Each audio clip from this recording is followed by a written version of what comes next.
لیلا مجنو، یہ دو نام سنتے ہی ذہن میں ایک لازوال محبت کی داستان گونجنے لگتی ہے، لیکن سوال یہ ہے کہ کیا یہ محض ایک فرضی کہانی ہے یا اس میں کوئی حقیقت بھی ہے؟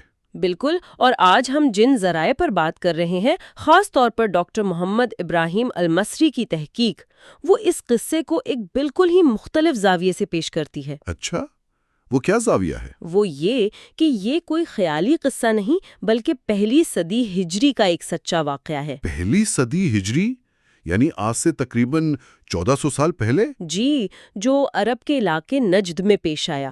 مطلب ہم لیلا اور مجنو کو حقیقی تاریخی شخصیات کے طور پر دیکھ سکتے ہیں۔ یہ تو بہت دلچسپ بات ہے۔ تو اگر یہ حقیقی کردار تھے، ان کے اصل نام کیا تھے؟ ذرائع بتاتے ہیں کہ مجنو کا اصل نام قیس ابن الملوح تھا، وہ اپنے قبیلے کا ایک امیر زادہ تھا، اور لیلا کا نام تھا لیلا بنت مہدی۔ قیس اور لیلا، اچھا، مجنو کا مطلب تو دیوانہ ہوتا ہے، لیکن لیلا کے نام کا کوئی خاص مطلب؟ جی، لیلا کا مطلب ہے رات، اور اسی وجہ سے کہا جاتا ہے کہ شاید ان کی رنگت سانولی تھی۔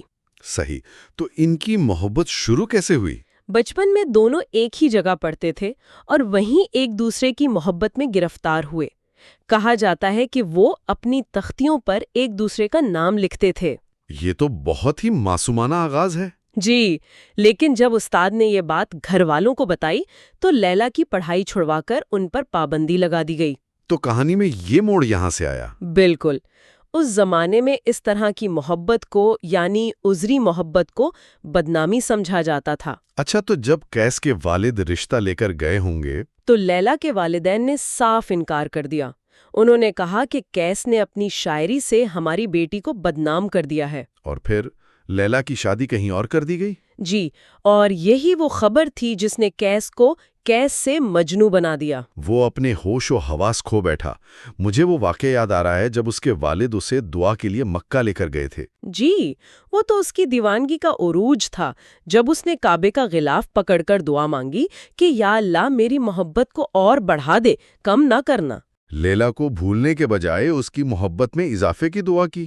بالکل، یعنی اس کی محبت اس کے لیے ایک عبادت بن چکی تھی۔ اور پھر وہ صحرا میں نکل گیا؟ جی، وہ پہاڑوں سے، درختوں سے، جانوروں سے اپنی لیلا کا پتہ پوچھتا پھرتا تھا۔ کتنا عملناک انجام ہے۔ بہت زیادہ۔ آخر کار اس کے گھر والوں کو 4 دن بعد اس کی لاش ایک وادی میں ملی۔ تو خلاصہ یہ ہے کہ ذرائع کے مطابق یہ محض ایک لوک کہانی نہیں بلکہ ایک حقیقی شاعر قیس ابن الملوح کی زندگی کی ایک ادھوری اور پاکیزہ محبت کی داستان ہے۔ جی، اور اسی ادھورے پر نے اس کہانی کو امر کر دیا۔ امیر خسرو سے لے کر نظامی تک سب نے اسے اپنی شاعری میں زندہ رکھا۔ صحیح۔ ویسے یہاں ایک آخری خیال ذہن میں آتا ہے۔ وہ کیا؟ کچھ روایات کہتی ہیں کہ لیلا خود بھی ایک شاعرہ تھیں۔ اچھا؟ ہم نے یہ کہانی ہمیشہ مجنو کی نظر سے، اس کی دیوانگی سے سنی ہے۔ ذرا سوچیں، اگر آج ہمارے پاس مجنو کے قصوں کے ساتھ ساتھ لیلا کی اپنی شاعری اور اس کا نقطہ نظر بھی ہوتا تو یہ داستان کتنی مختلف ہوتی۔ جی، شاید ہمیں معلوم ہوتا کہ ان پابندیوں میں گھری ایک عورت کی محبت کیسی ہوتی۔